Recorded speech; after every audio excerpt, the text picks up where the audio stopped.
All right, we're live. Finally. Technical difficulties. Yeah, don't gotta love them. Let me see. All right, we are live. Let me go ahead and tweet it out. Yeah.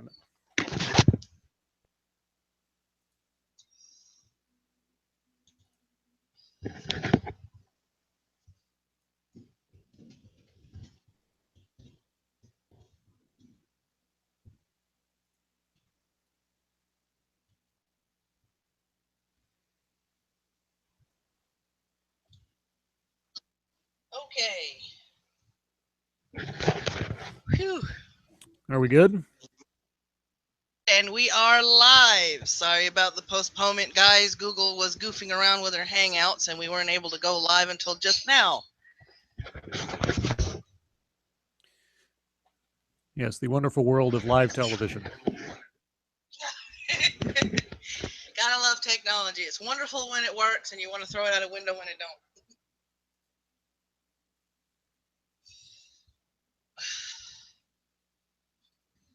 Well, now that we are live, I'm here with Scribe, and we decided to do a geeky live stream about what's going on with comic books, anime, and how they're translating the stories into live action movies.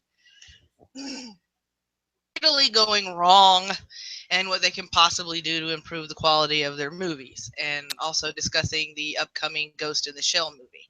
Yeah, and as background, if it matters, I've been a comic book fan probably since I was born. I collected comics for a couple of decades and have quite the haul in my collection. I got lots of Marvel. I'm a big Marvel freak. Lots of Spider-Man, lots of Punisher, but Marvel in general.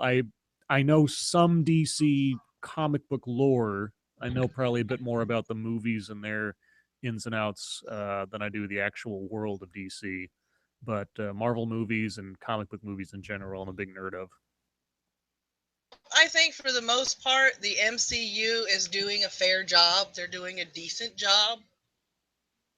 I think where the problem lies is the DCU and translating anime into live action, because that third franchise has not been doing very well. Yeah, Marvel has set the standard for the shared universe interlocking movies. They've they hit on the right combination. I think the biggest advantage to that is that Marvel has at the top the puppet master of all the storylines. Are all the keys are held by one guy, Kevin Feige. So when it comes to making the movies, it's basically like, okay, I've mapped this out, for the next 20 years. And so when we make a movie, we just have to make sure that the movie ends with a certain set of circumstances for the characters that it'll fit into this next part of the configuration. So you go to the filmmakers and you say, okay, you can make whatever superhero movie you want within certain parameters about the superheroes, and the story can be anything you want, so long as it ends up at this point at the end, so that it all fits together with the next, three movies. Yeah. And having it all sort of centralized in that way makes it all work. And directors want to make Marvel movies now. It's not a matter of like trying to find a director. It's like, oh boy, I get to make one. Yeah, and I think another thing is that they got Stan Lee also as, kind of like a creative advisor. So if he says no. I don't think Stan Lee has as much pull. He's a sentimental figure at this point, but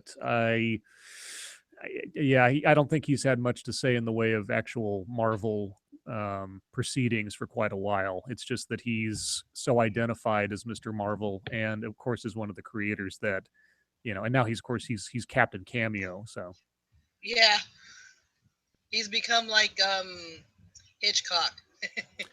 now, where the DC guys have been faltering on the movie front is that they're all over the place. They thought they could make a dark Superman and that would be a sellable product, when Superman's not dark. He's not a dark and gritty character. And so Man of Steel was so weird as a Superman movie. and then it set up such weird circumstances they had to overcome with any sequels, because it's like, okay, you've got the superhero who just destroyed half the city. Um, Apparently, was taught not to save a school bus full of children, and we're all dark and washed out colors, and it's not very comic book Superman.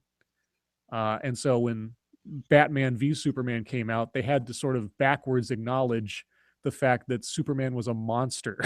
I mean, it it was like, okay, so you see Bruce Wayne in this wasteland of Metropolis or whatever, watching gods tear down everything, and that motivates Batman to want to take down Superman. Like, okay, but it's just so sloppy. And I think it's because there's too many cooks in the kitchen at DC. They don't have like a centralized controlling group or figure that's sort of setting the tone for everything. It's sort of going all over the place. Yeah. Well, one of the things I did with Batman v Superman, and where they really messed up, they put too many storylines tried to put too many storylines into the movie to begin with. However, both the fight, the issues of the comics that dealt with Superman fighting Zod and Superman fighting Doomsday were you saw on a complete different side of Superman himself, but in his background and what the teachings that he was taught on his way to Earth inside his capsule, and it was instilled in him that he was being sent to Earth because there he would be considered a god. Right. Everybody thinks that Kryptonians were this scientific, peace-loving people, and no, they had an active military, and some of their factions were actually very warlike. Yeah, he was supposed to be more of a savior than a god. I mean, you don't want to be a deity. Yeah. And the thing that always, so just for full disclosure, I have not actually watched Man of Steel. I have not actually watched Dawn of Justice. I haven't seen these movies because between the clips I can find on YouTube and every review I've ever seen of these things, I pretty much have a handle on the movies. So, but at the same time, I haven't seen the movies. But what I know of the structure of everything, DC is trying to catch up with Marvel in a way that is backwards. Marvel, as we know, they started out with Iron Man, and then had Iron Man 2 and Captain America and Thor. They gave each character their own showcase movie to establish the characters. And then after they'd done that, then they had the team up movie, and that made sense because they had earned that at that point, and they didn't have to waste too much time in the Avengers movie going over everybody's origin again or hinting at it or anything else. DC is trying to make up for lost time, and Warner, by, well, Superman was clunky, and so now we're going to have a team up movie without any backstory to Wonder Woman or Batman. We're going to insert little hints of these other metahumans that are around that apparently nobody's heard of before this point somehow.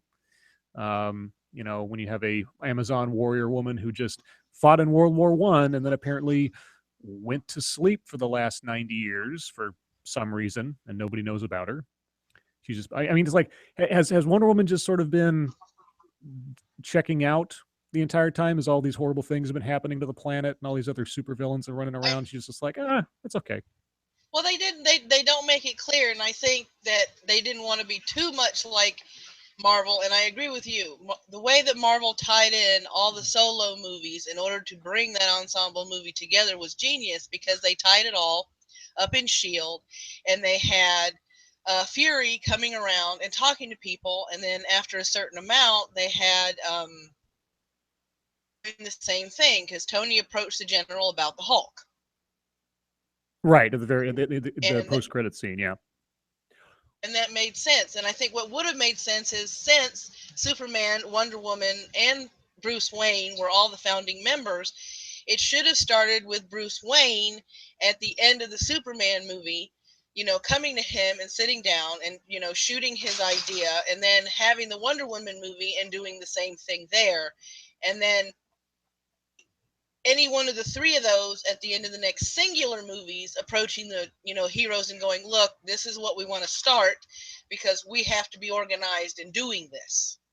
Yeah, but they couldn't. They had to have Batman as a delivery vehicle for the wider universe because obviously Superman as a standalone was disappointing, and so the idea of Batman and Superman was going to be the big draw because the Batman franchise, the Nolan one, was probably the most successful franchise that Warner had had up to that point, and Superman didn't look like he was going to do it. So they needed Batman to come in to carry anything that was going to go forward, and then bring along Wonder Woman and Lex Luthor and Steppenwolf, I guess, but that was in a cut scene. It's just so the amount of information that was in the director's cut or the ultimate cut versus the theatrical cut that is so relevant to their wider universe building is it's just so weird. As a trivia fact, when Tony Stark was going to General Ross, he wasn't actually going to him about the Hulk.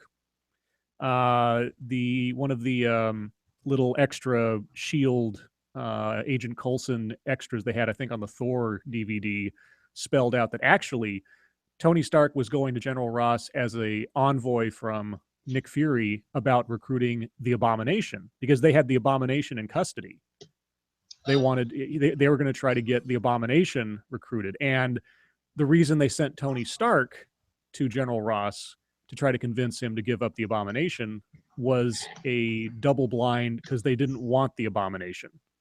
The Avengers Initiative wanted a Hulk-like figure, but the people on the inside were like, no, we don't want him. He's a supervillain, but they need it, so we're going to send a poison pill. And the end of that conversation basically resulted in Tony Stark pissing off General Ross and him refusing to give up the Abomination. Just because I'm a trivia nerd, that's all. Well, I mean, it's good because I didn't know about that part because we don't have, the DVDs and the extras. It's just, to me, in the Batman versus Superman movie, they had 3 different timelines going on at the same time. Yep. And one of them happened after the Justice League was established, and that was Superman's death. Right. We were talking with my nephew about the movie, and he said, I don't know how they're going to fix this because Superman's death didn't happen until the Justice League was firmly established, and now you can't see the reactions of the Justice League members, one of their figureheads being killed because it happened long before it was established. He goes, they've totally screwed up the timeline. I don't know how they're going to fix it. That's what he said. Well, not only have they screwed up the timeline, but you take all the power and relevance of his death away when Batman doesn't know anything about. I mean, there's at this point there's no emotional connection between Batman and Superman like there would be after a long years of fighting crime together. And if you say, oh, but both their moms were named Martha, that's bullshit.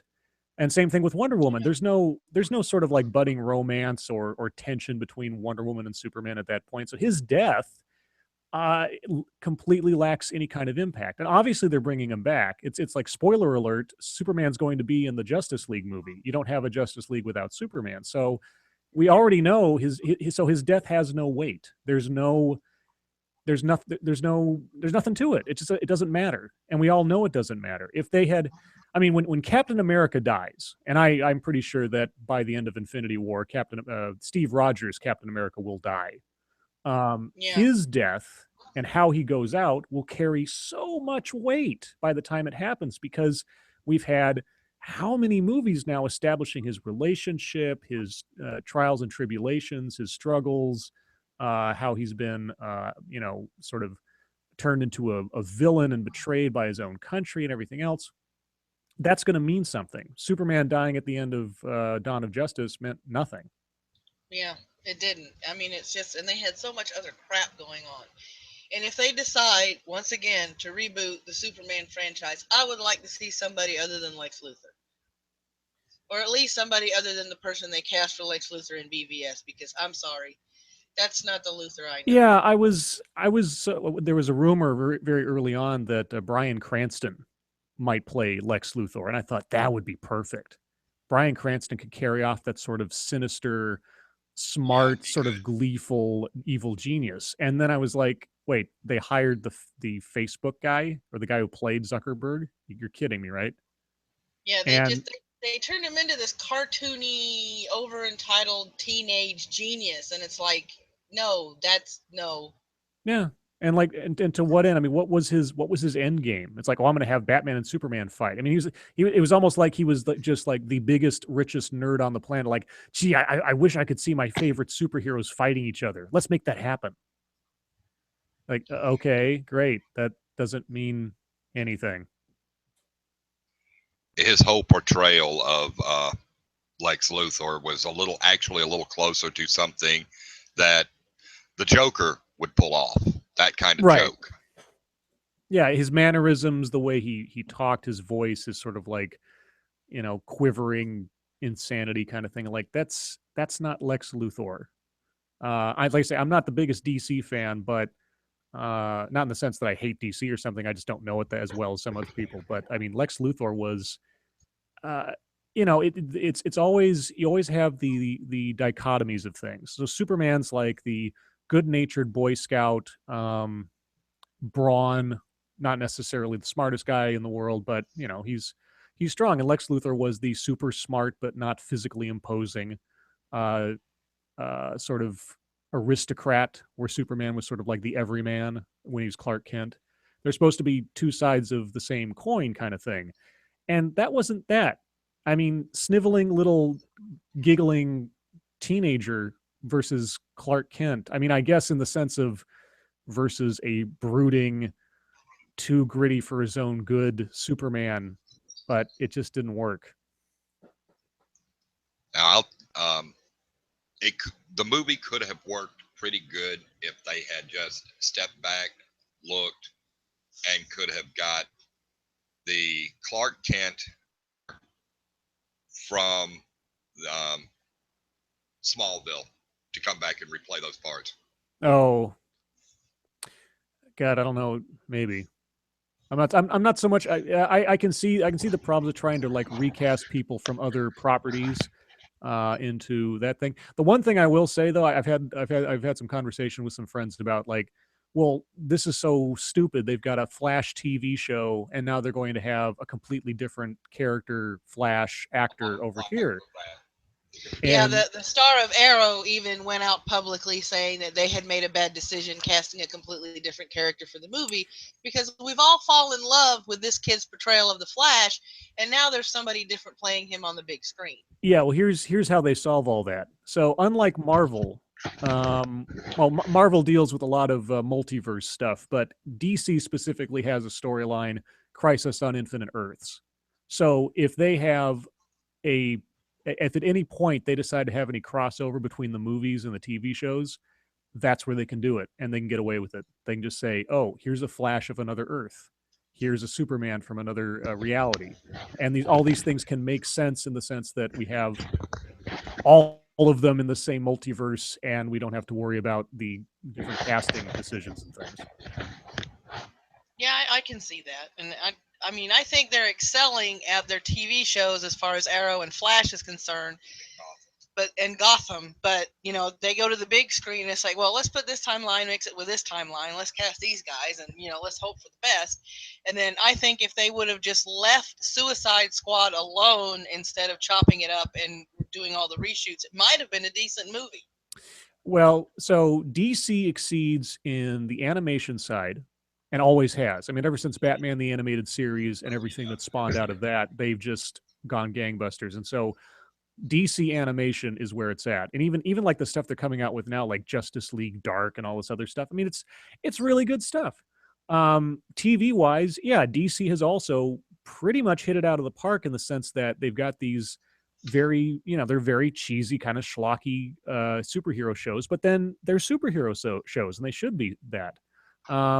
In the movies, they've dropped the ball. On the flip side, Marvel has the movie thing locked down tight. Their TV efforts, Agents of S.H.I.E.L.D., I like, but it's too serious in some places, and the writing and the plot lines are kind of wavy. Marvel has done a lot better in Netflix. Daredevil was amazing. I wasn't jazzed about Jessica Jones. Luke Cage was pretty good. I'll have to wait and see about Iron Fist, but they're starting to learn. It's like, and part of the problem is that you've got two different individuals running the movies and running the TV. You've got Ike Perlmutter, who is basically lord of all Marvel TV, and you got Kevin Feige running the movies. And these guys don't see eye to eye on a lot of stuff, and that's why the connections between the television shows and the films are so reference and not direct, because they can't those two departments apparently can't get along for some reason, probably personality conflicts or just shooting schedules and things like that. So I wish it was a more unified whole. I like the fact that these things are apparently existing in the same universe, but they're their own thing.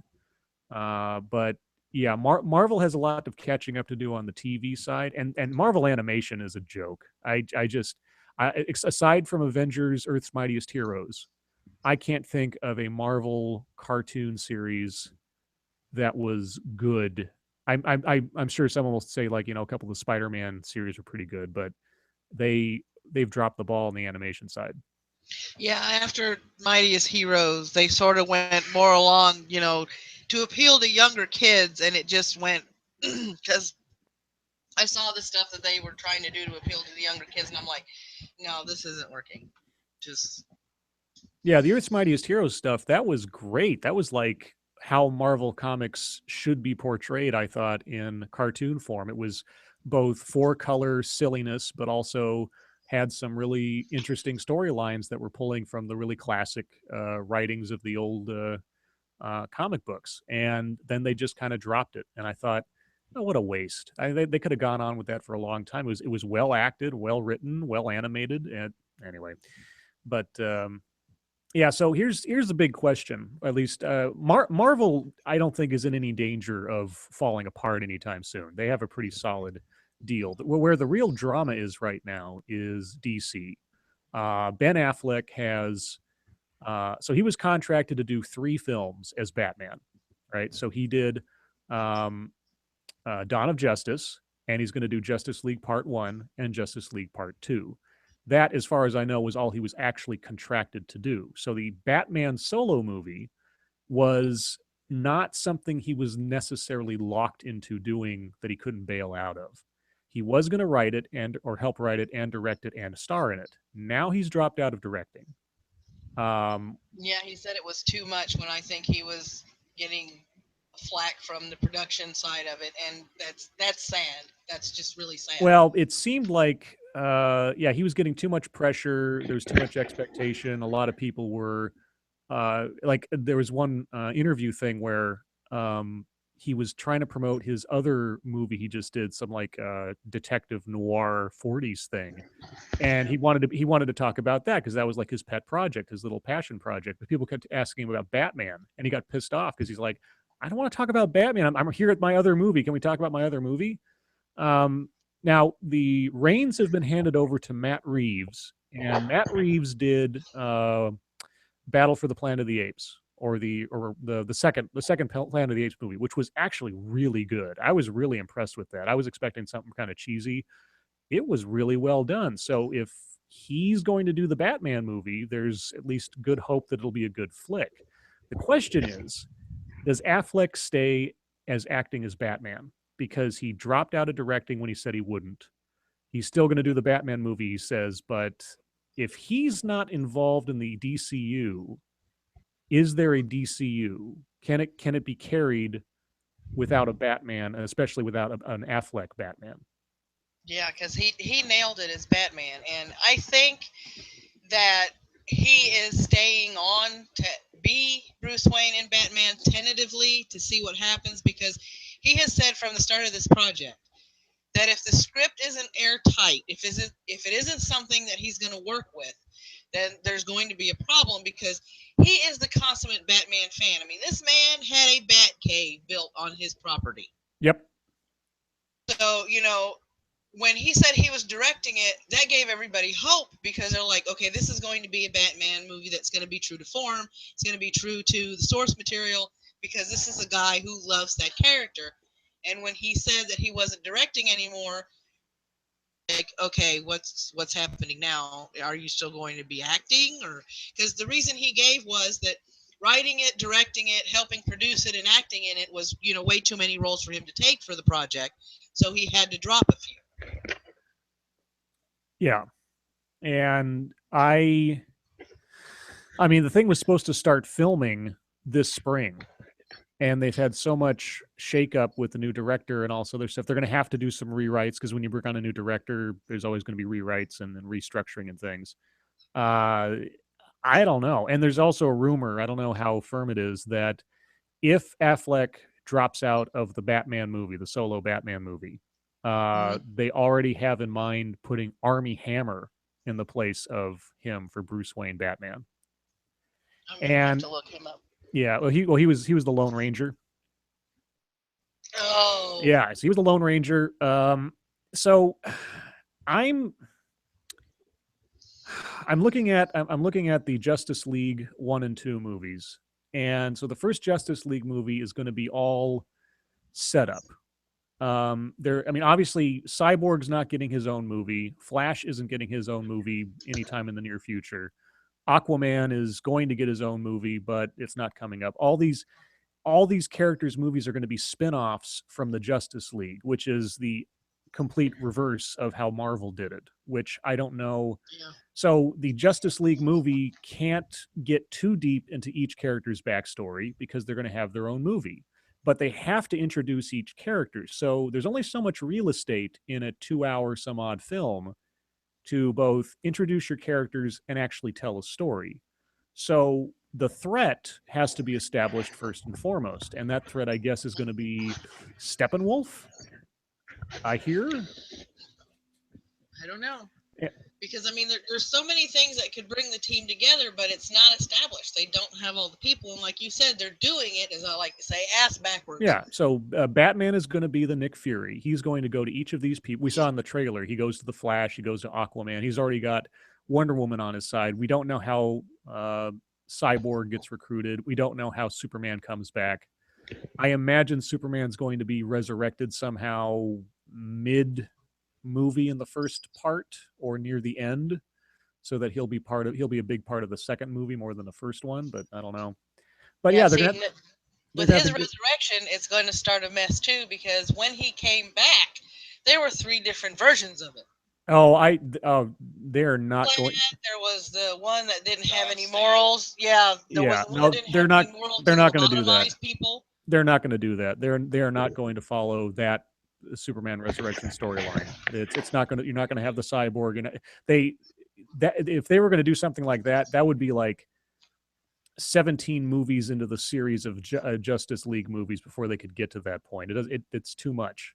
They're going to have to spend at least 15 minutes a piece on introducing the Flash, introducing Cyborg, introducing Aquaman. So you talk about at least 15 minutes. That's 45 minutes just bringing in the new characters we haven't met yet. And then you've got maybe an hour and a half left to actually tell the story. So, and Wonder Woman's getting her own movie coming out before Justice League. So that'll save some time in explaining how Wonder Woman got to the point of meeting up with Batman to start recruiting these guys. But and as to that, I hate to interrupt you. As to that, I saw a video on Midnight's Edge. They had a private, closed screening of the Wonder Woman movie before it was finished. In other words, the raw, test of the movie, and it had fairly positive feedback from the test subjects that they had watching the movie. So maybe there's hope for the Wonder Woman movie. So yeah, and by the way, anybody, for all of our 4 viewers watching right now, Midnight's Edge is the creme de la creme of like background stuff into comic book and like sci-fi movies and such, and just the behind the scenes industry scoops and stuff. I can't recommend those guys more highly than I can. But yeah, the Wonder Woman movie, when I saw the preview, I thought, okay, this, I don't know if they can sell. I mean, this is like their version of the Captain America thing where we go back in time, we look at a past war where she was like, functional and running around and fighting Nazis or Yeah, it was Nazis back then too, or at least Germans. What I don't get is that, unlike Captain America, she didn't go into hibernation in an iceberg for 70 years. So why is she an unknown quantity? Because when Batman sees the picture of her from the past, the old picture from World War One, he doesn't recognize her. So obviously, Wonder Woman has not been any kind of active figure in this universe between whatever happened in the Wonder Woman movie and when we finally get to her in Dawn of Justice. So it's like this entire world has been asleep as far as superheroes are concerned for 90 years or something. And then all of a sudden, Superman shows up, and then Wonder Woman reemerges, and then we have to go find Aquaman. It's just like, at least these other characters in the Marvel deal, the origin stories kind of explained where the starting point was for all of these things, and they kind of made sense. They're having to do a little bit of backtracking now with like the original Ant-Man and stuff like that. But for the most part, they've made a relatively cohesive timeline, whereas DC's like just pushing the start button. It's kind of weird. I can answer some of your questions. At post World War One, events of World War One, and there was finally peace. After the peace talks and the war had ended, and everything, Diana actually returned to Paradise Island to mourn the loss of Steve Rogers. Not Steve Rogers, but the guy that she was in love with. And she remained until basically right after when the broadcasts and the reports of the fight between Superman and Zod and all the destruction that came about during that actually drew her back out into society. And as you know, 90 years, according to some of the background that I looked up and everything, the Amazons are immortal.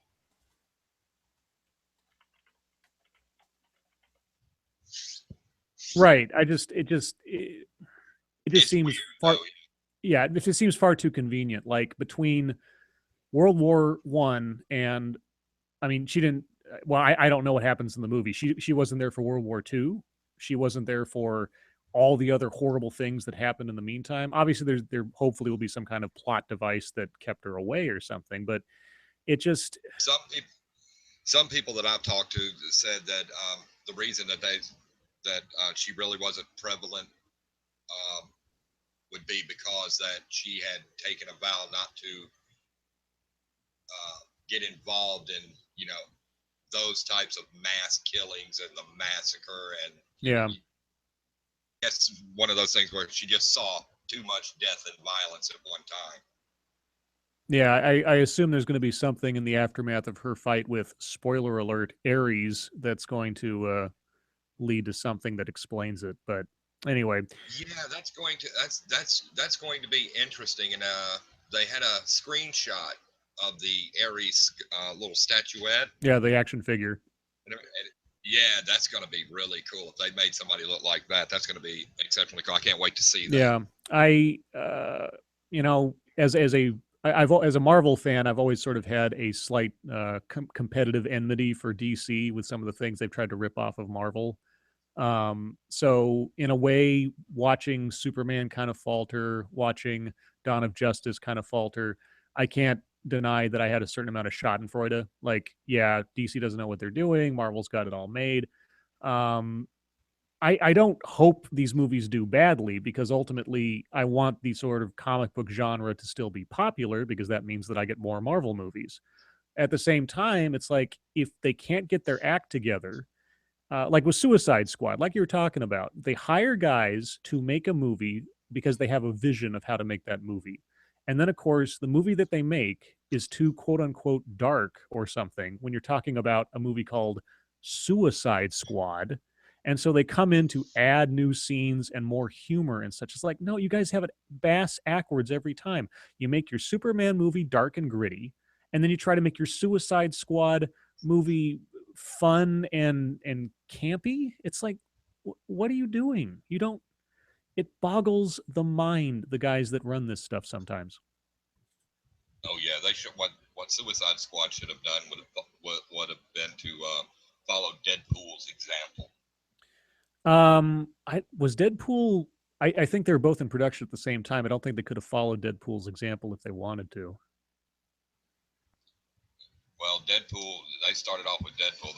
They said from almost the jump and everything, this is not going to be a child movie. It's going to be rated R. Oh yeah, I mean it wasn't R-rated movies, but are you talking about Deadpool or Suicide Squad?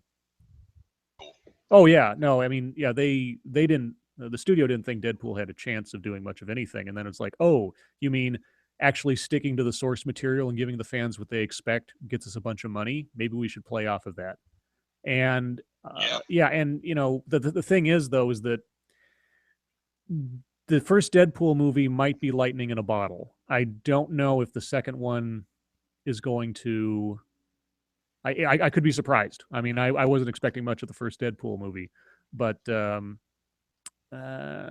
and Suicide Squad, there wouldn't have been a Suicide Squad without Guardians of the Galaxy, because Guardians of the Galaxy was I said this in another stream a couple days ago, was sort of a watershed moment for the comic book industry or the comic movie category, because Marvel took one of the more obscure comic book titles. It's like people have heard of Iron Man, people have heard of Captain America, but unless you're a complete Marvel nut, you probably don't have the first clue about who Guardians of the Galaxy were. But they were able to take this obscure comic book title that was an ensemble team based thing, bring it up and make it work amazingly well. And then it's like, oh, DC's like, do we have something like that? Oh yeah, Suicide Squad. We'll do that, and we'll add in a whole bunch of rock soundtrack stuff that'll sort of, yeah, we'll do exactly what Guardians of the Galaxy did. Will be great. And like, no, you got to have a story there. All these things are intertwined. I mean, the music in Guardians of the Galaxy is part of the plot, for God's sakes. Um, and then Suicide Squad just tries to, you know, sort of rebuild Rome using toothpicks, and it's just like, no, stop. Just like, I think they would have been better if they were going to do a little more obscure title instead of jumping directly into the Suicide Squad. I think a better idea to do something like the Sirens movie. Some of the female DC characters, you know, so you don't have this overwhelming, okay, all these misfits that were getting out of jail now have to defeat evil because they have this, you know, explosive device in their head. And oh yeah, Joker's in here too. Well, yeah, and that was one of the things when Suicide Squad was in production, I was looking and I was like, okay, how many characters do we have here? And I counted up, and there was like, at least on the team originally, it was like 9 or 10 different characters. And I thought, okay, so you've got a movie that's going to be about 2 hours long. It's going to have the Joker and these 9 some odd team members. You're going to have to take time to introduce every character. You're going to have to establish some kind of rapport between them, or otherwise they're not a team. I mean, there's so much ground to cover when you're trying to introduce a group at once in a movie that has no lead up, and especially with characters that nobody's heard of before outside of comic book nerds. And I keep coming back to this idea of real estate. You only have so much space in any given movie to cover all these bases and make characters that have depth that you care about, have a story that means something, and have it actually be good. One of the rules I came up with a long time ago because of the original Batman series, my rule was you can't introduce any more characters into your franchise than you have had sequels. And what I mean by this is that in the first Batman movie, you had Batman, who was the hero, you had Joker, who was the villain, you had Vicky Vale, who was the love interest, and you had sort of the sidekick butler, which was Alfred. And so those are the ones you get as freebies in a superhero movie. You have to have those established. Okay, so then what happens? Well, Joker dies, so he's out of the picture. Batman 2, all right, so now it's the second movie. You can introduce 2 new characters. And they do. They introduce the Penguin, they introduce Catwoman, who they also make the love interest. So they save themselves one of these slots to open up, and they still fulfill everything. And it's still a decent movie. Then with Batman Forever, they fucked up. They fucked up because they introduced Robin and Two-Face and the love interest and Riddler. They go completely off the rails. They don't have enough time to make any of these characters mean anything, and it sucks. It's just a mess. And every movie after that's the same. So with these ensemble movies, Guardians of the Galaxy worked because the team was small. It was, it was 5 people, 2 of which were basically a matched pair between Rocket and Groot. Everybody else, yeah. And so you had time to establish everybody else enough and give enough rapport between them all that as a unit, they mattered. As a unit, they were fun to watch. Suicide Squad, yeah, okay, they're all a bunch of villains and murderers and killers. You dump them out of bags at the beginning of the movie and just kind of put them together. They don't want to be there. They all have bombs in their head. Their motivation isn't because they're wanting to do this, they're being forced to do it. So it's almost feel like the audience is also being forced to have to watch them being forced to do it. It's an absolute fucking mess. It is. I think, and I said this to Ronan several times, and my nephew. If they were going to do a Suicide Squad movie, I think the best way that they would have done it and introduced the characters would have been to do a live-action version of the Assault on Arkham. Well, what they should have done is have the Batman movie first, establish Harley Quinn and Joker, and then use her as the vehicle for a Suicide Squad movie after she's been locked up. Because if you'd established all that, that would have been better. But they're rushing headlong into wanting to have all their cake and eat it too at once and try to get these movies out and try to compete with Marvel. And they're just dropping the ball. Now hopefully the Wonder Woman movie is good. I don't have any particular interest in seeing it. I'm not a big fan of the character or anything, but I want it to do well. The Aquaman movie, I don't know. I'm in the things I'm hearing about the Black Adam movie. Like they're going to do a Black Adam movie before they do a Shazam movie. It's so weird. Yeah, I agree. And Scott, to me, my favorite Joker and the best Joker of the live-action movies will always be Jack Nicholson. I take them each as their own entity. I mean, the Jack Nicholson Joker is sort of its own thing. That style of the film, the way Burton put that together, it's an amazing movie. It's an amazing performance. And then Heath Ledger.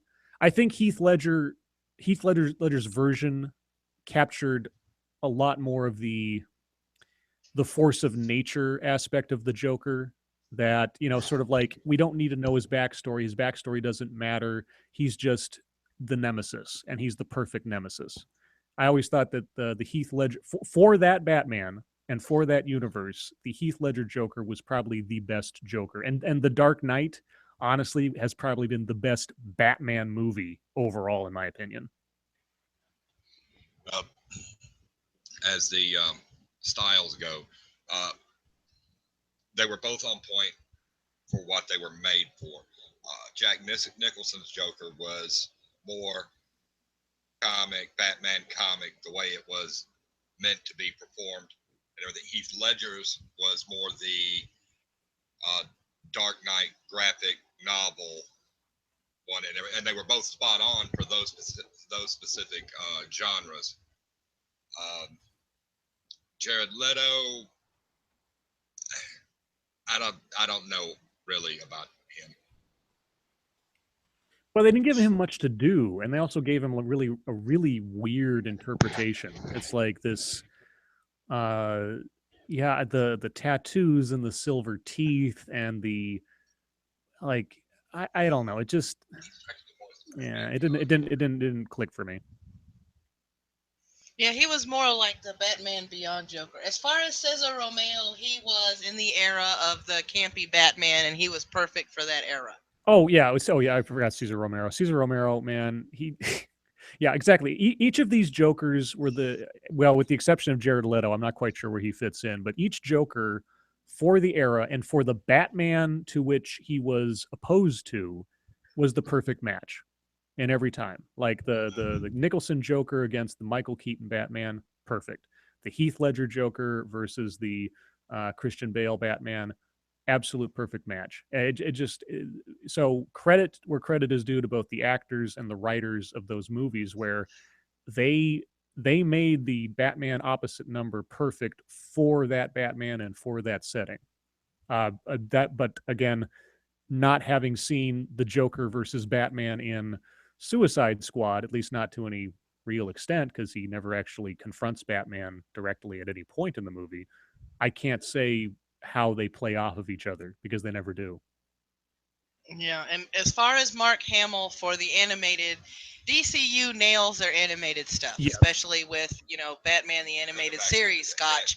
And you couldn't have asked for a better voice actor for the Joker than Mark Hamill. And it's just amazing the the standard that Hamill has set in the portrayal of that character and the voice, the intonations, just the attitude. Yeah, overall, probably the best Joker, regardless of live action or otherwise, is Mark Hamill's. Mark Hamill's portrayal probably trumps all of them. And you saw that and him in the Flash episodes where he portrayed the trickster. He was absolutely right. Yeah, great. that's as close as you're going to get to Mark Hamill playing the Joker for reals. Okay, so let's. You wanted to talk about Ghost in the Shell. Now, I am not any kind of anime super fan, and again, it's not a matter of me like disliking anime. It's just like I've been exposed to very limited batches. I've seen Ghost in the Shell. I've seen Akira. I was exposed to Evangelion and Trigun in college.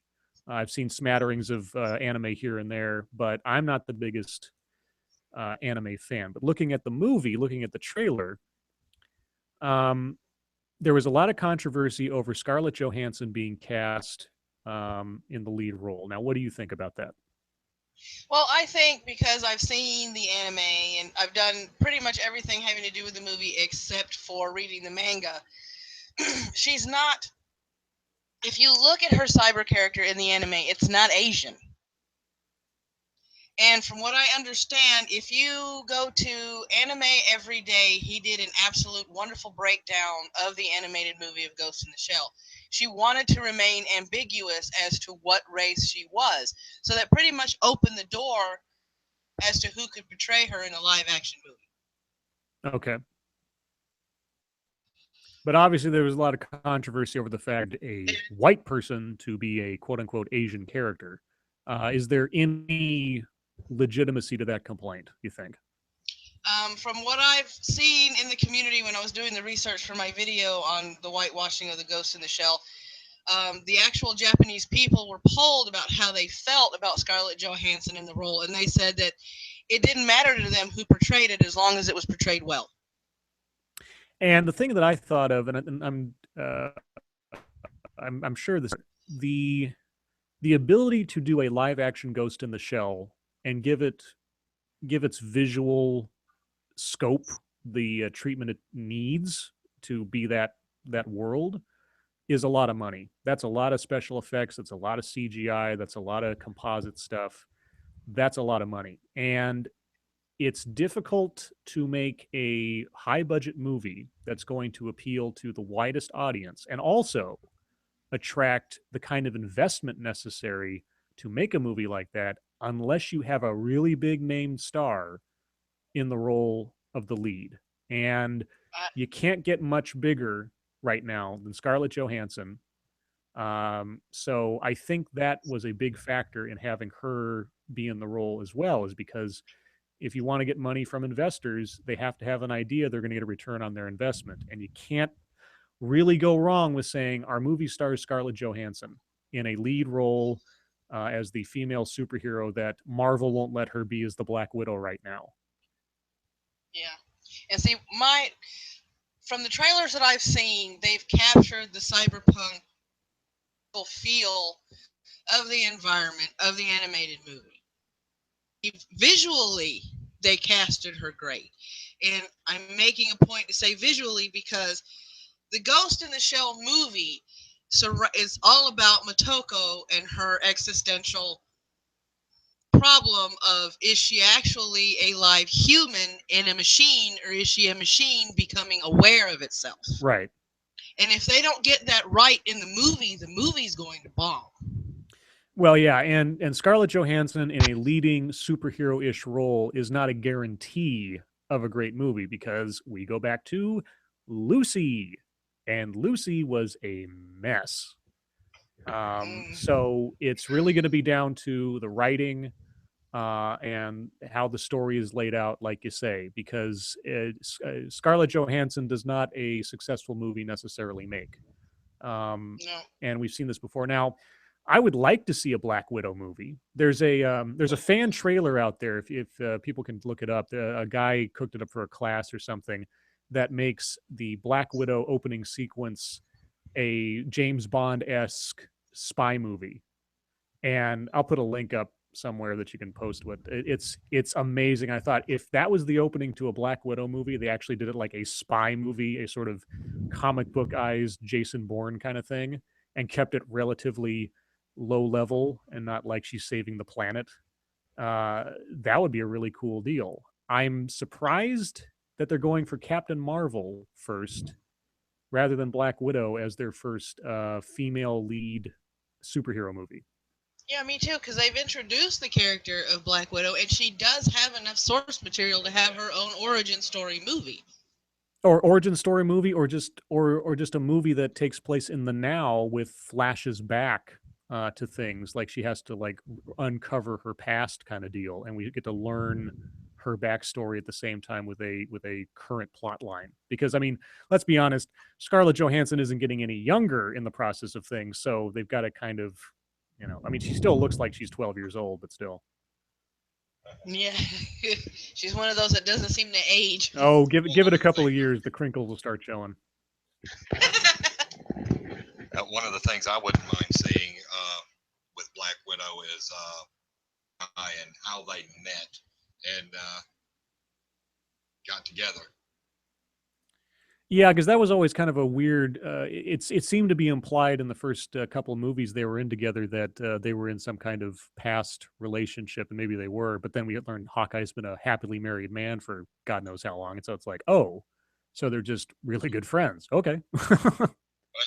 Well, it just the background shows that they had worked together on more than one occasion to, I guess, go about some joint ventureship to do something. One for the American government and the U.S. government wanted something done, and they just both happened to be on it and decided to team up and take care of the problem. Right.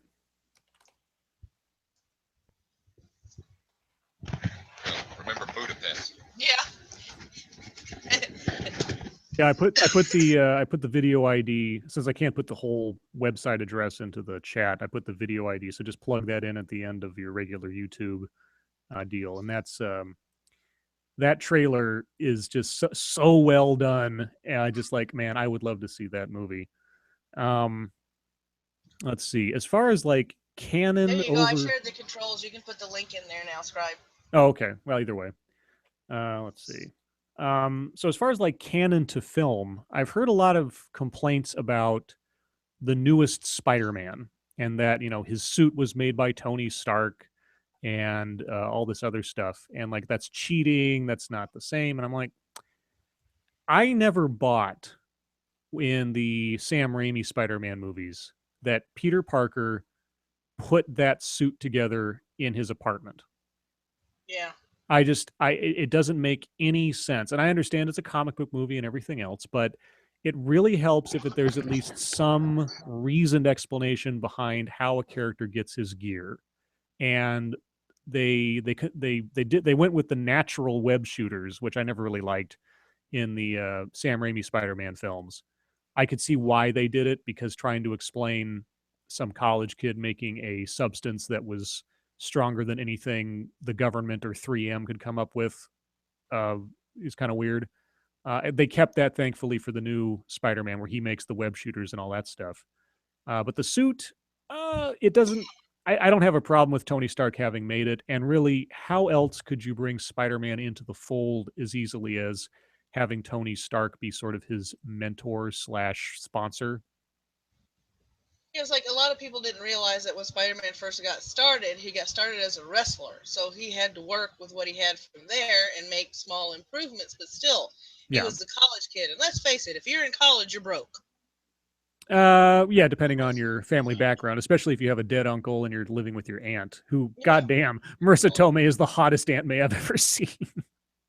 Yeah, because I mean, I thought it was kind of funny when he goes, "So you're wearing pajamas? We're gonna have to fix that." It's like, okay, Right. Exactly. And that made some sense. And so I don't have a problem with that. The new Spider-Man actor, he looks the part. He's definitely young enough to pass as the part. And from the trailer, it looks promising. I never watched any of the Amazing Spider-Man movies. I didn't see the first one, didn't see the second one.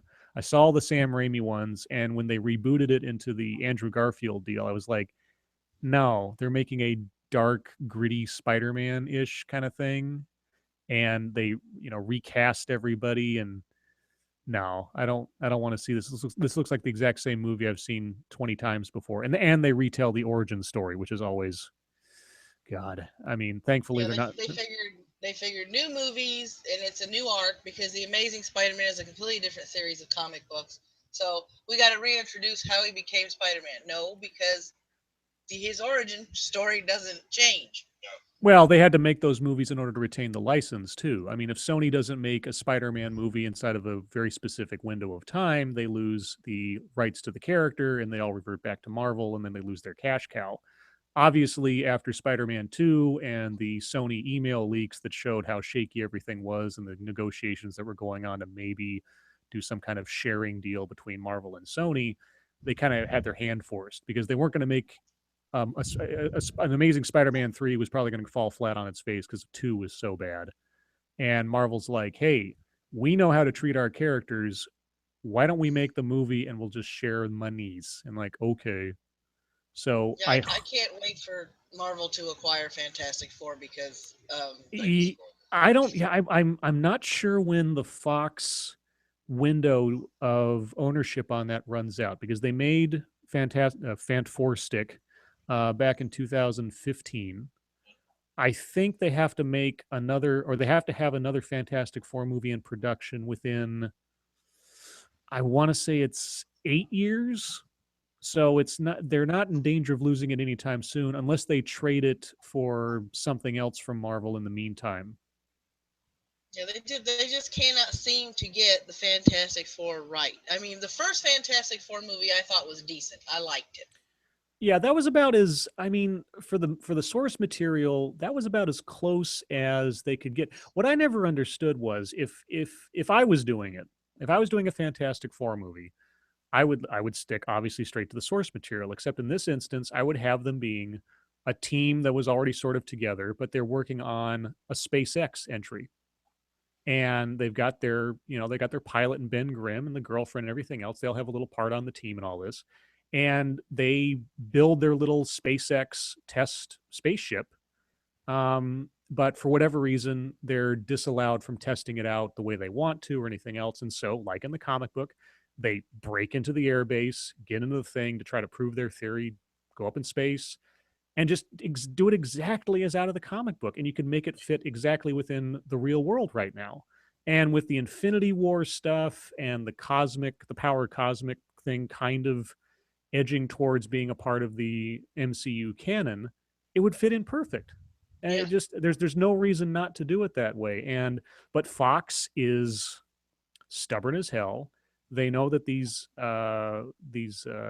properties that they acquired way back when are still potentially valuable in the market.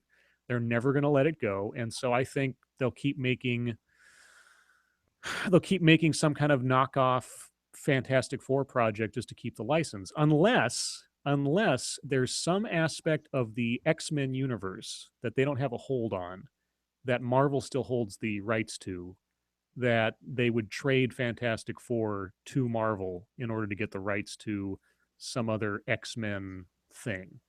Because Fox has rights to anything X-Men and anything mutant, with certain caveats, like the Quicksilver and the Scarlet Witch were introduced in the Avengers, but then they were sort of backscanned into being mutants. So there's sort of a crossover there. That's why you have that's why Quicksilver died in the Marvel universe, and there's no Scarlet Witch in the Fox mutant universe, because they each get one character out of that pair. Is, I guess, the kind of the agreement. Mm. Yeah, 'cause I always wondered why they killed him off, because he does become an Avenger, so that sort of skewed things a bit. I can see why, because it's really to try to confuse people with the characters when the Quicksilver of the X-Men universe was established before the one in the Avengers 2. That you don't want that kind of sort of brand confusion. It's just not worth it, I guess. So I can understand that. Yeah, I think. Go Go ahead. ahead. No, I've blabbed long enough. You go on. What I think is going to be sticky is when they go into the Infinity War, because the Infinity War encompasses the entire Marvel universe, which means all the mutants, all the properties that Sony and Fox have, and it's going to be noticeable when there is no X-Men, when there is no Logan, when there is, no Fantastic Four, because all these people were in the. I remember reading those comic books. And if you leave them out, there's going to be a massive hole in the Infinity War with a whole bunch of people missing. That's just the reality of it. Unfortunately, there's not going to be any Fox or Sony. Well, I guess Spider-Man is basically the only Sony property that there was. They'll just work around it. I mean, they've established so much as it is between the Guardians of the Galaxy, all the movies and side characters they've introduced, and I really hope that there's space in there somewhere for cameos from some of the Netflix characters, because they're getting ready to put the Defenders together.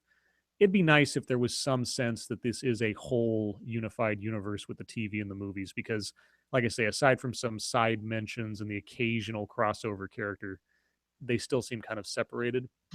Yeah. One thing I'm curious about. I think the Red Skull returns in Infinity War. I don't think the Red Skull died when he was holding up the Tesseract. I think he got teleported somewhere. He did. He was teleported. I can barely hear you. Yeah, he was teleported to another of the Tesseract could open to. Yeah. I hope so. If I'm not mistaken, he does make a return. I'm going to keep my eyes on it too and everything, because I really like that they picked Benedict Cumberbatch for Doctor Strange. I liked Doctor Strange. I didn't like that he was as one-liner jokey as he was. They got his origin pretty good. Because for Doctor Strange, my biggest worry when I heard they're going to make a Doctor Strange movie was, I think Doctor Strange has one of the best origin stories of any comic book character I know of. His whole situation was, at least in the original, he wasn't setting out to help people. He was setting out to fix himself, to reestablish his own ego and everything else. And he had to learn humility and all this other stuff through, with the Ancient One and all that. And when they started him out being sort of like funny and being sort of a trickster while he was running around learning stuff, I didn't like that so much. The other thing that really bugged me, and given the theme of the movie, is just the sense of time elapsing. Because from the way you watch the movie, it seems like he shows up at the temple, and within like a week, he's Sorcerer Supreme practically. Yeah. It would have really helped that movie if there was some montage, some kind of fade in, fade out. I mean, they show his hair being cut, but that didn't mean anything. Of like he actually spends some years there, because at the beginning when they were talking about when he's on his way to his party or whatever, and he gets that call about a spine injury from a prototype suit, or a suit of armor. I was hoping that was a callback to, if you remember in Iron Man 2, at the very beginning at the Senate hearing, when Justin Hammer's videos are being shown of his attempts at making an Iron Man suit, there's one guy that like the whole suit turns around and the guy's like spine is broken. I was hoping that's what that was referencing, because then I could say, okay, so it's been a couple of years. He's been at that temple a couple of years, and it's between like his story starts at Iron Man 2, and then by the time we get to the end of Doctor Strange, he's basically caught up with the rest of the universe. But then somebody said, "Oh no, that's referring to when Rhodey fell in Civil War and hurt his back." And I'm like, "Oh, so this is happening like right now?" So yeah, he hasn't been in training for years. He's not some master magician or something. He's still basically an acolyte. That doesn't make any sense. That always kind of bugged me. Yeah, it's just they rushed like you said, it would have made more sense if they would have portrayed the time elapsing, because there's no way Yeah. you can grasp that many. You can't go from being a selfish skeptic who's there to fix yourself and not believing in magic or the supernatural to all of a sudden, in the matter of what you like you said, what seemed to be a week, all these concepts. Yeah, and then by the end of the movie, you're like sitting there with your hands folded, talking to the God of Thunder, and just sort of like casually talking about how you're going to go find Odin. And I'm just like, okay, no. I mean, yeah. If only they had added something that showed a passage of a lot of time, that would have helped things. But the way they set up the story, it was happening like now. Cal Semo or whatever his name was, the guy who was the villain, he Yeah. was active right now. And honestly, I wish they hadn't had the opening sequence where they were fighting in the little wizard war. I wish they had opened with the Doctor Strange origin and worked into the magic, because you kind of blow your load when you show off all the special effects in the first 5 minutes. Yeah. Yeah, that's true. That's true. Of course, I kind of like how he managed Dormammu. That was funny. That scene now, that ending was one of the best bad guy battles I think in the Marvel universe thus far, because it was a battle of wits. It was a battle of Hmm. brains over brawn. And so, and you can just imagine, like, okay, so how many times did Doctor Strange actually die before he finally broke the Yeah. Dormammu? Because that's where they have a montage. And when you know that the time doesn't matter, he could have died 1,000 times for all we know. It was like Groundhog Day. And finally Dormammu just like gives up, because I mean he's like some elder god kind of thing. He probably lasted a while. So Doctor Strange is the first of the Marvel superheroes to die. Of all the characters that have had their own movies, he's the first one to die, and he's the first one to beat the guy without destroying him or blowing him Yeah. up or having a fist fight. And Yeah. I thought that was great. I thought that was a very Doctor Strange way of solving the problem, and And I I thought like it the was brilliant. foreshadowing in the movie when they were explaining to him about Dormammu, and they said, "Well, where Dormammu dwells, there is no time." And I'm Right. like, "Okay, they emphasize that, so I in sometime later in the movie." Yeah. So overall, I liked Doctor Strange. It was not. It wasn't the top Marvel movie. I still think the top Marvel movie is a split in my mind between the first Iron Man, just for how almost perfect that movie was, and Winter Soldier. I think those two are still kind of the tops. Um, Lots of things are. I mean, the weakest Marvel movie is. I'd say it's probably Thor. I always thought Thor was kind of meh. Yeah, I can see how you could see it that way. Yeah, because it wasn't. He's a god, and somebody hits him with their car. Yeah, and it just, I mean, there's a lot of good stuff in that movie. I mean, obviously Loki, and I mean, there's some good moments and some good establishment, but as an overall movie, as compared to the other ones, I think the Incredible Hulk and Thor are kind of on the same level. They're good, but they're not great. And then everything is kind of outshined by things like Captain America and Guardians of the Galaxy and uh, hell, I think Ant Man is even better than Thor by a couple of degrees. I think out of all the ones that showed the origin stories, I like the Captain America one the best, because they showed Oh his yeah, persistence. yeah. No, the Captain America as an origin story was, they did that really good. They really They really did a good job with that one. I was really impressed with that. I was sketchy on how they were going to pull that off, but really digging into the era and really making the character study about his struggles between being a weakling and then suddenly being this powerful person, and then sort of like being put on the bench after he became a superhero, because like, yeah, well, we can't really use you out in the field, so now go and sell war bonds. It's like, that's so funny. Yeah, because I've always been enamored with origin stories like that. That's why I like the first Spider-Man movie, because it was, even though he did have, the spinnerets instead of the web shooters, it was him trying to come to grips with the fact that now he can practically leap from building to building. He can stick to walls. He was more agile, as to where before he was just a really smart kid. He was a nerd, and now he can do all this stuff, and he's got to figure out how to do all this stuff. Yeah, the origin story, if done right, and of course, I think the greatest origin story movie ever is Unbreakable.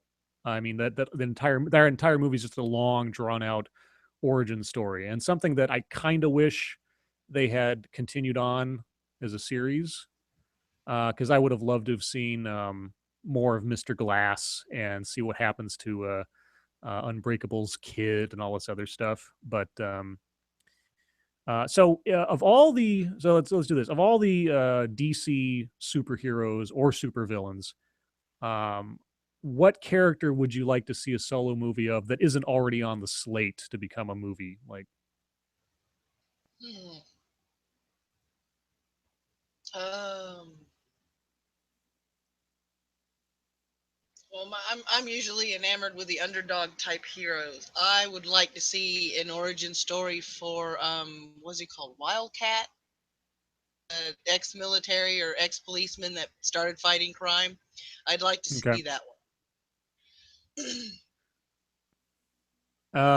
I on the Marvel side, I kind of want to see Moon Knight, but Moon Knight I don't think works as a movie.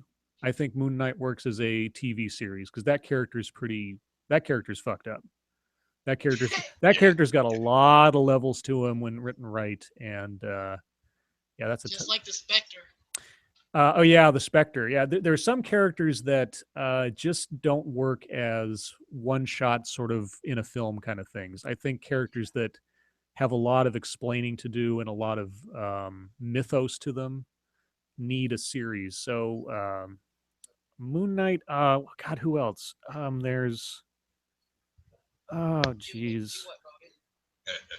huh? I've got one that I want to see. Yeah. I want to see a more in-depth and true portrayal, not so much of the villain, but as the anti-hero portion of Doctor Doom.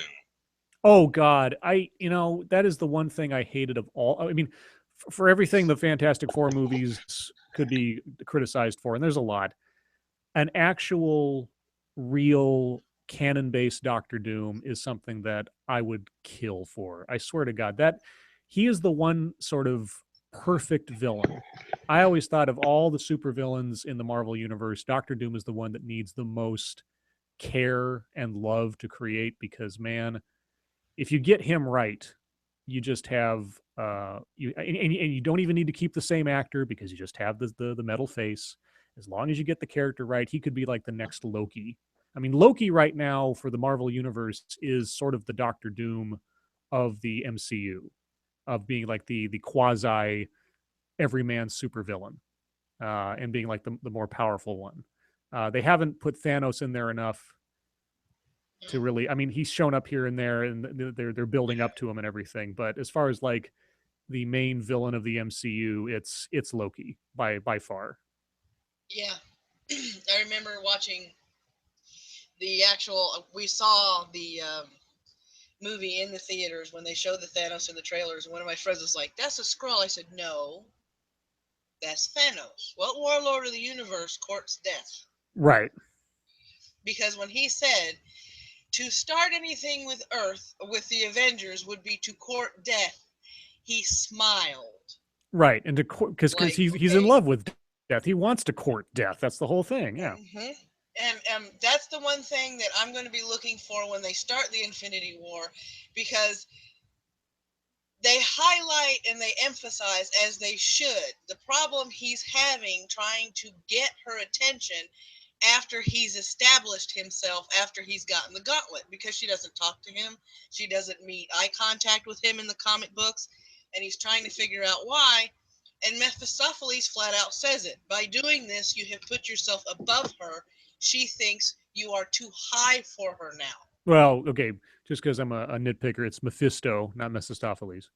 Now I Sorry. know, I'm just saying, but now there's another aspect to the Marvel universe that they're working towards, but they haven't actually latched onto yet. Now, Doctor Strange is their sort of vehicle to the supernatural, because up to this point, magic has only been slightly addressed. It was touched on in the Thor movies a little bit, but actual like magic was always kind of avoided because that magic has the same pitfalls as Doctor Strange as his own comic book series has. At a certain point, if you're not careful, you become the fixer of all things by waving your hands, and you become a Yeah. Deus ex machina. That's why I was really surprised when the Suicide Squad movie was announced that they had announced that there would be Enchantress, and I thought, wow, I guess because Marvel was very careful not to edge into magic territory for quite a while, because as soon as you put magic into the mix, you open up a whole barrel of worms with You do. what it can solve or what it can and can't do. So when they were introducing magic into it so early into the development of their DCU, I was like, boy, they have a very, very strict set of rules about how magic works in their universe, or they're fucking up and they're just doing it because it's a character.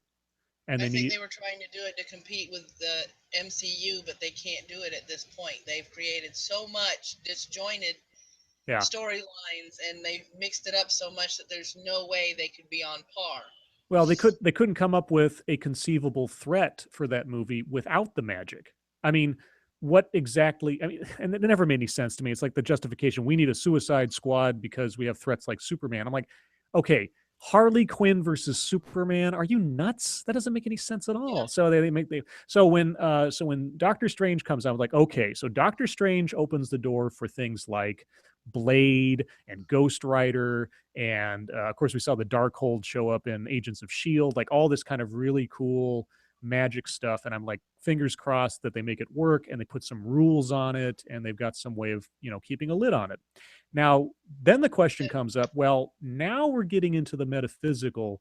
Are we going to see the personified entities of the forces of the universe? Do you think we'll actually see Death, the cloaked figure? Do you actually think we'll see Mephisto himself standing there, kind of thing? I mean, we're edging towards it, but that's going to actual, like, we're going to introduce the gods of the Marvel universe. That's a big step. Do you think we'll see that in Infinity War? Well, they were instrumental parts because, of the reason why Thanos was doing everything before he snapped his fingers, and, what was it, a third of the universe just blinked out of existence. Yeah. And then you had the Easter eggs from the Guardians of the Galaxy, where you had Adam Warlock's egg. Yeah, I don't really see. I don't consider those necessarily as part of the grand story, more than just sort of like an Easter egg for the fans. I mean, maybe if it comes up, they did have nowhere inside the head of a celestial, so they've established that the Celestials exist. And of course, we saw that little movie that the Collector played regarding the Power Crystal or whatever. And so we Yeah. know that the Celestials exist, which are just a few steps below actual gods in the Marvel universe. So they're working their way up. I'm just I'm just wary of, or if they do it, if they bring in Mephisto, if they bring in Death, if they bring in the In-Betweener, if they bring in Eternity, these super duper entities of the Marvel galaxy and universe, they're going to have to do it very carefully, because Yeah. They're going to have to bring Galactus back. well, Fox owns Galactus. They can't have Galactus show up. Oh well, they're going to miss There's out going on to be plenty of holes in the Infinity War. that's going to be a gigantic hole, because Galactus is one of the main players that stops Thanos' advance. No, there's plenty of other stuff they can do. I mean, they're obviously going to have to rewrite. It's not going to be the Infinity Gauntlet that we know of from the comic books. I mean, there's going to be elements to it, but yeah. So I don't think not having Galactus there is a deal breaker, or the Fantastic Four, or the X-Men. They've established so much already. And now the thing that I always wonder about is, what is the budget for Infinity War 1 and 2 going to be when you have to get all of those actors to play all of those superheroes? I mean, and yeah, I know, no kidding. And there's that, and how are they going to actually, because they've hinted at Thanos, like we've said. And those of us that have read the comic books knows how the first issue of the comic book for the Infinity Gauntlet starts. I mean, Silver Surfer crashes through the roof of the Sanctum and pretty much lands on Stephen Strange's couch. Yeah. And, you know, if the Silver Surfer is still with Sony, that's going to be a problem. Silver Surfer's with Fox. They could replace Silver Surfer with Thor. I mean, there's if they were going to actually do that scene, if that's how they were going to start it, they have plenty of characters now. And who knows who's going to be introduced in Guardians of the Galaxy 2? There could be some character. Yeah, no, there's nothing. I don't see these things as being deal breakers, because first and foremost, I already accept that the Infinity War or Infinity Gauntlet storyline from the comic books couldn't be made into a movie because of all the characters and all the backstory and all of the history that was already established. Because, you know, with like I said, with Galactus, with Death, with Thanos, with Adam Warlock, with all these things that are nowhere near the MCU right now, they're not going to be there. Only comic book geeks would recognize. Yeah, I mean, now Marvel, I think, has, with Guardians of the Galaxy and a couple other things, Marvel has built a sort of they've established a line of trust with the audience when it comes to bringing in obscure characters, because they do them so well. So I think Marvel could get away with bringing in some oddball characters into Guardians of the Galaxy 2 and Infinity War 1 and not suffer any penalties for it, so long as they do it well. DC hasn't established that line of credit and trust with the audience yet. So that's why I'm kind of wary of what they're going to do with their Justice League movie, and how Cyborg is going to work, and how they're going to sort of establish Aquaman and all this other stuff. Thrax, to get a really good idea of what the Infinity Gauntlet is, look up the channel Comics Explained. He goes through an in-depth explanation, and he goes through the comic books of the Infinity Gauntlet. What it is there are 5 celestial gems that are power gems that are placed into this gauntlet that basically make Thanos a god. Well, they make Thanos the god, because each of those gems controls some aspect of the universe at all: reality, time, space, the soul, the mind, and power. And it's just like, if you have one, you have control over that aspect in a localized area, sort of thing. If you put them all together into one force, you have essentially omnipotent control over every aspect of reality, essentially. One of the more humorous Easter eggs that we saw in that last Guardians of the Galaxy around the collectors was Howard the Duck. Yeah, at the very end after the credits, and that was wasn't it Seth Green was the voice of that? Yeah, and it was just it was actually a little refreshing to see that somebody actually remembered him. Oh, everybody remembers. Yeah, I mean, George Lucas's biggest failure, but yeah. Well, that was because of the script, and amongst other things. They didn't have that duck was too cutesy and everything. It wasn't as Howard has always been, you know, a cigar chomping, smoking, right? You know, foul mouth, foul. Well, now that they've got Rocket Raccoon running around, they could work Howard the Duck in, I think, and get away with it. Yeah. But yeah, so yeah, I'm looking forward to seeing Black Panther and Captain Marvel and Guardians of the Galaxy 2, And Thor Ragnarok, I guess there's hints that it might be some sort of like gateway drug to Planet Hulk. The problem being is that they can't make a Hulk solo movie without the permission of, what was it, 20th Century Fox or whoever. Yeah, I think it was. I think it's 20th Century. Or yeah, there's some other company they'd have to get permission, or is it Columbia? Anyway, it's one of those other companies they'd have to get permission from to do that. So it's always going to be Hulk as cameo rather than Hulk as his own movie, which Well, yeah. If it's Columbia, they could actually probably cut a deal with Columbia. 20th Century Fox is a little harder to deal with, but Columbia, TriStar is they're pretty flexible. Well, I guess we'll see. I mean, if they can, they will. If they can't, they won't. And of course, we hear rumors that they are presently in pre-production of the Submariner movie. Now, I think Namor is one of the most interesting characters. He's, I mean, just as characters in the Marvel universe, he is both a hero and a villain at the same time. He's sort of like Doctor Doom's counterpart under the ocean. He's like a king of a king of his people. He's concerned about this. He hates the surface dwellers and all this other stuff. So he could go both ways and be kind of like an anti-hero, which would be really interesting.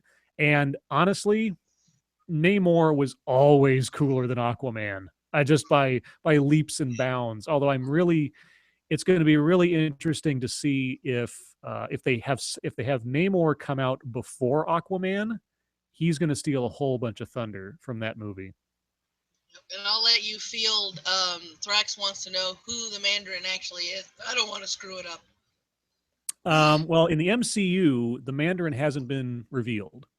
What happened in Iron Man 3 was, so in the first Iron Man movie, Tony Stark is captured by a group called the Ten Rings. And this is only mentioned briefly. And the Ten Rings refers to the 10 rings of power that the Mandarin in the comic books possessed.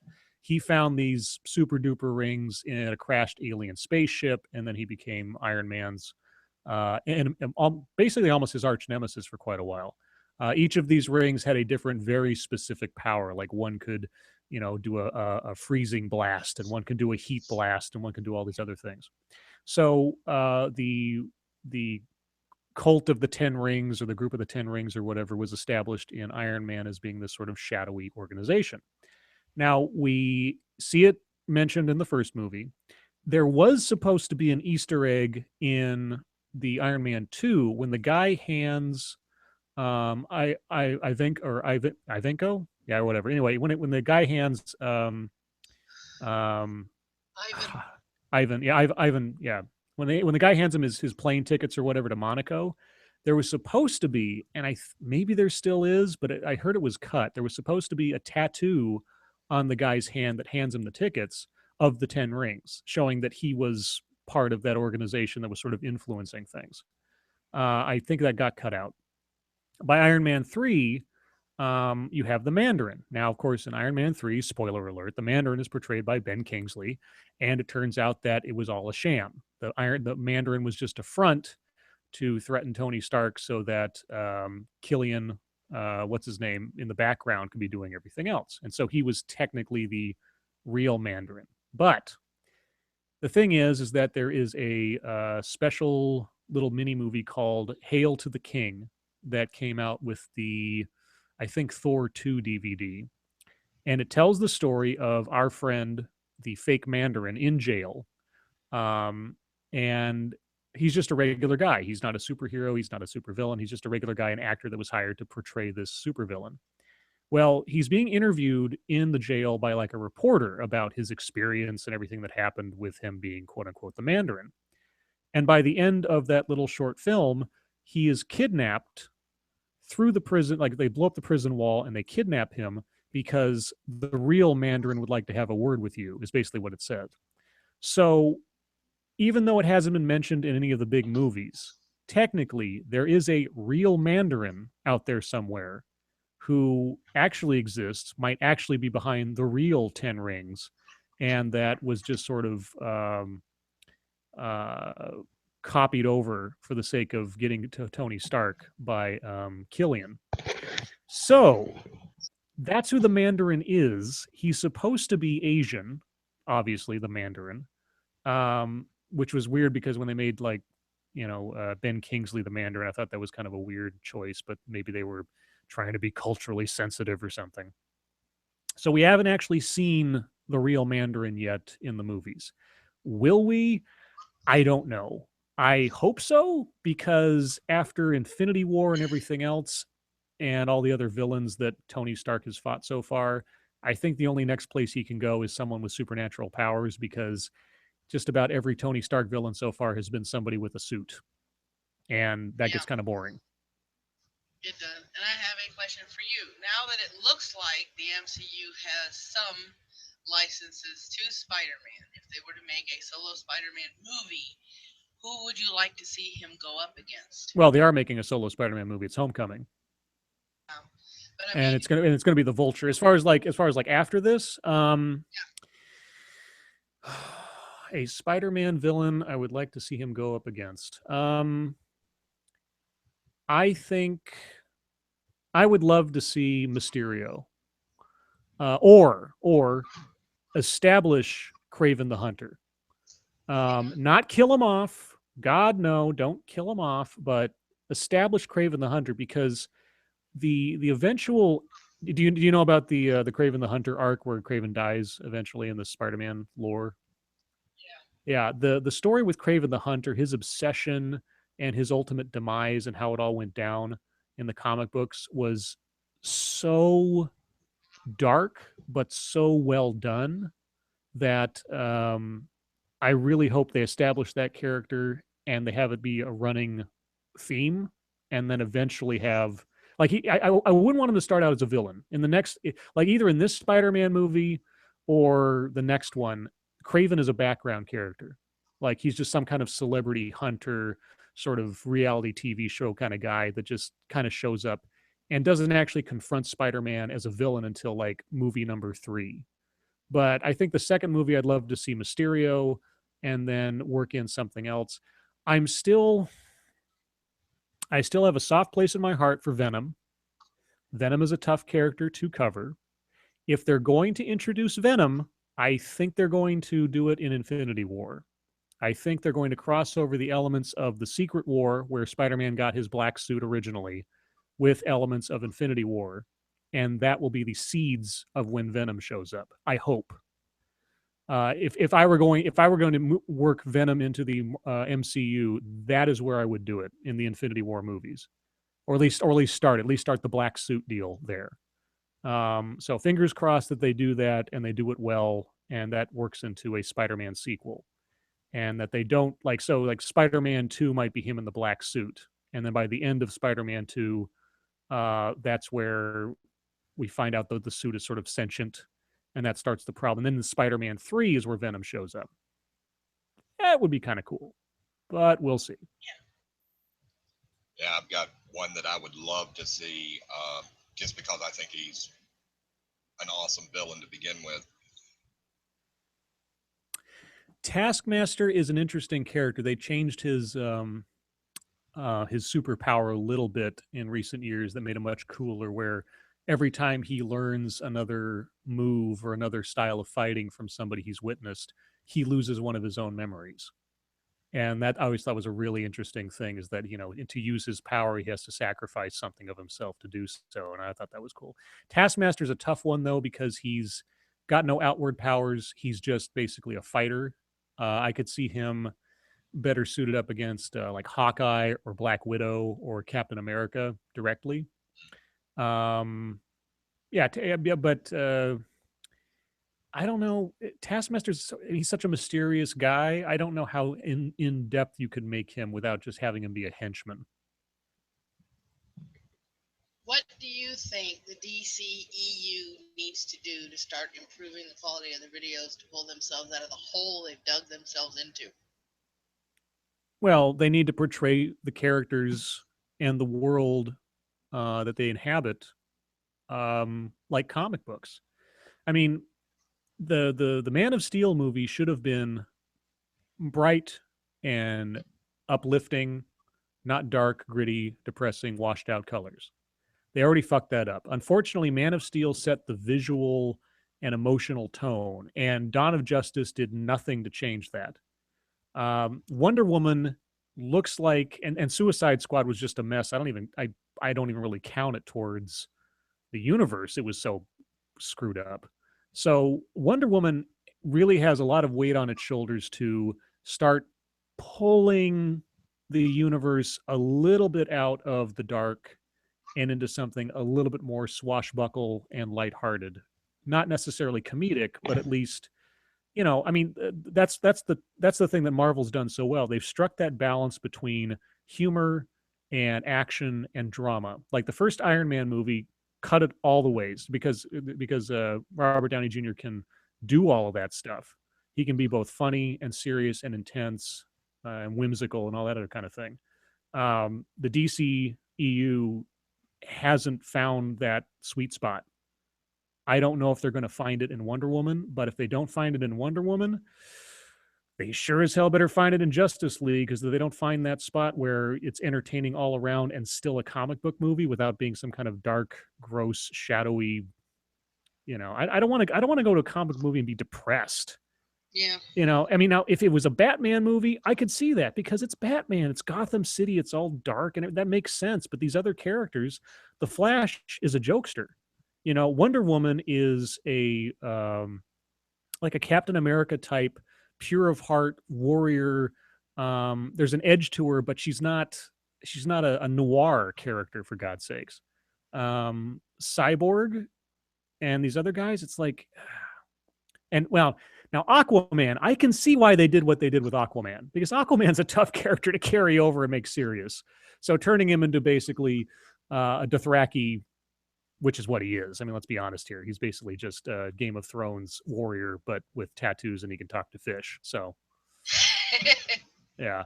But yeah, what the DCEU has to do, well, they have to find a consistent. They have to plan out their stories. They have to find some cohesion in the direction of the films, the tone of the films. They have to make people want to know what happens next. But unfortunately, I think by doing it so sloppily with a solo Superman movie, then a team up movie, then a insta add water team movie with Suicide Squad, then we go to a Wonder Woman solo movie, then we go to another team building movie with Justice League. It's all over the place, and unless these next couple of movies by themselves are just really good movies, I don't know that the DCEU will survive long enough to get to Black Adam and these other things. It could all be scrapped. It could still all be scrapped, especially if Affleck drops out, because there's nobody in those movies that has a name big enough to sort of either carry the franchise overall, or bring in the kind of investment money needed to be convinced that it'll make money back. Because Yes, Ezra Miller, yeah, sorry. Oh, go ahead. No, I was done. Go ahead. Okay. To me, if they do it right, there are plenty of times. There's going to be plenty of instances in the Wonder Woman movie where some humor plays into it. I mean, she came from a matriarchal society. Let's put it that way, because that's what it is. Into a world where it's a little more male dominated, and she's got to figure out how everything works and move around in it, and her figuring out what the differences are. Like the one trailer where this lady said that, well, this is my secretary. What's a secretary? Those little minor humor moments would make the movie a really good movie to watch, because you can't take someone from one world that is one strict way, plop them into our world, and them get along in our world smoothly. There's going to be problems. There's going to be questions. There's going to be awkward moments. Yeah, the fish out of water, I'm from a different world kind of thing. They Marvel got away with that with Captain America because at least he was still in this world. He wasn't from a fantasy world. He was just from an older version of the world we live in, and those kind of inside jokes work. The I'm a demigoddess from a mythical land into the land of mortals and all this other stuff. Well, when you're an immortal goddess, I just wonder, when you start out by saying we have someone here who is an immortal goddess from a fantasy land, how much tension can you have of there being a threat to her? Yeah. That was always one of the problems I had with Superman as a character. There's no sense of threat short of kryptonite, which was always his only one weakness, short Or of like magic. red sunlight or magic. But that wasn't established a lot later. Um, if your character is functionally invincible, there's no sense of threat. That's why the Marvel method, so to speak, was always so good, because no matter who it was, there was always a threat against them. Like Spider-Man, he wasn't invincible. He was just a teenage kid. Iron Man, without the suit, he's just a person. Fantastic Four, they had their superpowers, but they weren't invulnerable to damage or something. Immortal goddesses, superpowered aliens. Um, yeah, the closest to humanity you get with the Justice League is going to be Batman and the Flash, because otherwise you've got the King of Atlantis, an immortal goddess, an immortal super alien, and a billionaire with gadgets. I think one of the failings of the DC universe is that too many of their star characters are functionally invincible, and almost all of the Marvel characters, as established, are just regular people that had shit happen to them. And that was always what connected me to the Marvel universe much more strongly than the DC one, is because they were in a lot of ways relatable. This was, Yeah, I got into a lot of arguments with my friends when it came down to, especially in the DC universe, because the argument would always come down to Captain Marvel, who is now Shazam, right, and Superman, which one do you like the best? And I said, well, I like Shazam. Right. And they looked at me and they went, well, why? I said, because Billy Batson's a kid. exactly. Being a hero from a kid's perspective. He's learning how to be a hero from a kid's perspective. And he did the one thing that Superman never deemed it necessary to do. He took self-defense courses Right. to learn how to fight. Superman muscles his way through everything because it's, like you said, unless he's got kryptonite or magic, nothing's going to touch him. But Billy Batson, when he's Billy, he's very vulnerable to everything. Yeah, and they touched upon that notion in Agents of S.H.I.E.L.D. recently, actually. They have a character in there who is a character from the actual comic books, Jeffrey Mace, who is actually stood in for Captain America in the old lore, but they brought him in as a sort of modern character, and he is effectively like a super soldier light. He's a good-looking guy, had the physique. They gave him some super chemicals, and he becomes temporarily basically a superhero.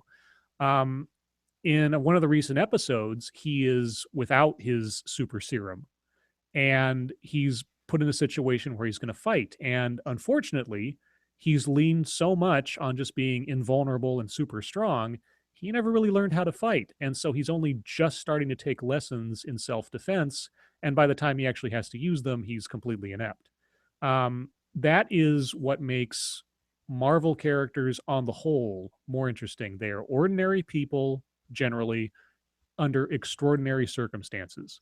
Bitten by a radioactive spider, exposed to the power cosmic, a regular guy in a suit, a guy trying to do the right thing and bathed in gamma radiation, and it's an accident and now he's cursed. I mean, these are the things that make those characters far more relatable than super duper billionaires with all the gadgets and scientific stuff in the world, super aliens, super goddesses, super kings of Atlantis.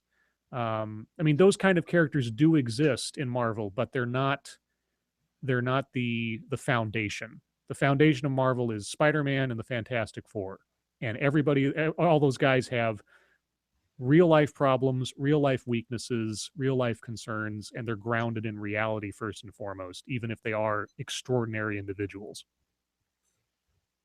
Yeah, I tend to agree. You tend to like heroes, whether they're comic book heroes or regular heroes in movies, better if they have vulnerabilities to them. If Well, that they makes them have real. everyday Yeah. problems, because you need to relate to them in order to cheer them on. Right. I mean, they have to have something to overcome. They have to have flaws. If you have the perfect Soldier or the Mary Sue. I'm going to be talking about Star Wars later tonight in a stream with Monkey and Satsu. But when you get like a Rey from Force Awakens who can never do any wrong, they're boring. There's nothing interesting Yeah. there. There's no, I mean, Luke Skywalker was an annoying, obnoxious farm kid. And even though he's annoying, he's a lovable annoying because you see that kind of weakness. You can kind of understand, the awkwardness of the whole thing. Peter Parker having all these superpowers he can't tell anybody about because he sees what happens to superheroes that reveal their identities, like what happened with Iron Man. And he's a teenager and he can't use his powers and he still has the same problems. I mean, just because you can crawl up walls doesn't mean you can pay the rent. That was always sort of the breaking point of reality versus fantasy with Spider-Man was that, yeah, he can do all this stuff, but that doesn't pay for my Aunt May's surgery kind of thing. Yeah. I mean, they always have to have some sort of vulnerability. I mean, that's why I like, you know, people ask me, so do you like the X-Men? Yeah, I like the X-Men, but I like Tony Stark more. I like, I like Peter Parker more because even though the X-Men have their everyday problems, they have these powers that regular people can't comprehend.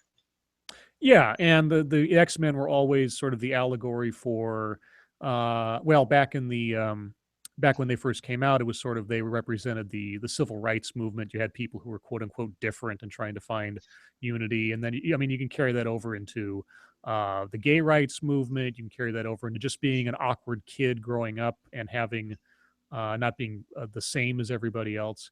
There's actually there's a really interesting storyline in the old Doctor Strange comics. Like one day, he comes back from fighting, Dormammu or something, and Wong comes up to him and he says, "Doctor, we have a problem."